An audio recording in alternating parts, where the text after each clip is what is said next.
Ya, halo pencinta timnas, bertemu lagi bersama Bung Goldin. Kali ini kita akan membahas pertandingan kualifikasi Piala Dunia antara timnas Indonesia melawan Arab Saudi. Sebelum kita ke pembahasan, kita polling dulu. Kira-kira timnas Indonesia menang atau kalah di pertandingan pertama ini? Tentunya laga yang sangat berat buat timnas Indonesia karena kita di laga pertama ini harus tandang ke kandang Arab Saudi yang kita tahu pemain-pemainnya itu adalah banyak dari pemain Al Nassr ya, dan pelatihnya Roberto Mancini juga pelatih yang sangat berpengalaman di dunia sepak bola, pernah menangani Manchester City, timnas Italia dan lain-lain. Jadi ini laga yang sangat berat.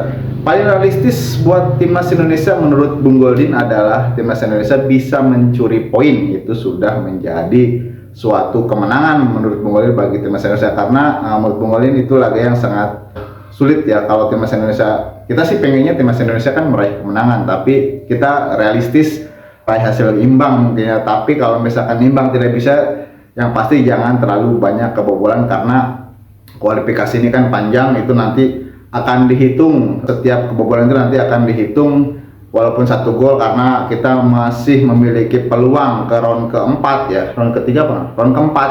Kalau misalkan timnas Indonesia nanti bisa menduduki peringkat ketiga atau peringkat keempat di kualifikasi yang round 3 ini. Jadi kita harapannya adalah timnas Indonesia bermain imbang di Arab Saudi, nanti kita bisa membalas di Bung Karno. Nah, setelah itu kan pertandingannya nanti melawan Australia, kita patut optimis karena juga dibantu oleh Martin Paes pada saat nanti melawan Australia bisa diturunkan, karena pada saat melawan Arab Saudi, kenapa Martin Paes tidak bisa dimainkan? Karena waktu pendaftaran itu kemarin sudah ditutup untuk melawan Arab Saudi. Nah, waktu pendaftaran untuk melawan Australia bisa didaftarkan.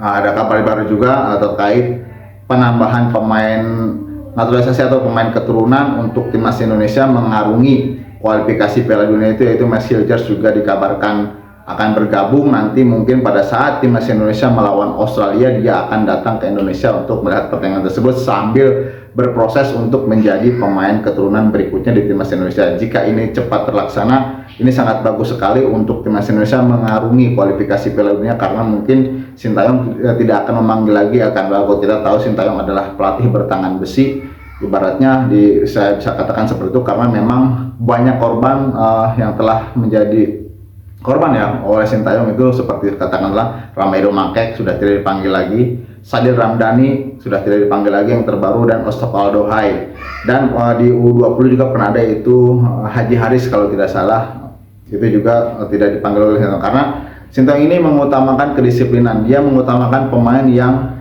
mau berjuang untuk timnas Indonesia, dia akan pilih dengan secara sukarela. Tapi kalau misalkan dia sudah indisipliner, Sintayong tidak segan-segan untuk membuangnya. Jadi untuk kualifikasi Piala Dunia ini kita berharap ya bahwa pertandingan pertama timnas Indonesia nanti mampu main maksimal, karena kita optimis selama timnas Indonesia dibentengi lini belakang oleh Ejes itu 3 pertandingan kalau tidak salah itu Bung Goldin mencatat tidak pernah kebobolan. Jadi ini kita patut optimis nanti di sana, semoga timnas Indonesia bermain solid dan timnas Indonesia rapat lini pertahanannya dan mencuri hasil imbang saja, menurut Bung Goldin itu sudah sangat luar biasa buat timnas Indonesia. Kita doakan yang terbaik buat timnas Indonesia. Pertandingannya sendiri akan dilaksanakan pada hari Kamis pukul 11 malam. Jadi jangan lupa saksikan pertandingan timnas Indonesia dan dukung timnas Indonesia melalui Jalur Langit supaya timnas Indonesia nanti bisa mencuri poin, atau maksimal sih pengennya kita menang ya, tapi minimal timnas Indonesia tidak kalah, imbang. Kalau misalkan Indonesia amit-amit kalah, ya kalahnya skornya tipis-tipis saja lah. Jadi itu buat timnas Indonesia. Semangat timnas Indonesia, kayak kita semua para supporter mendukung permainan terbaik buat kalian melawan Arab Saudi.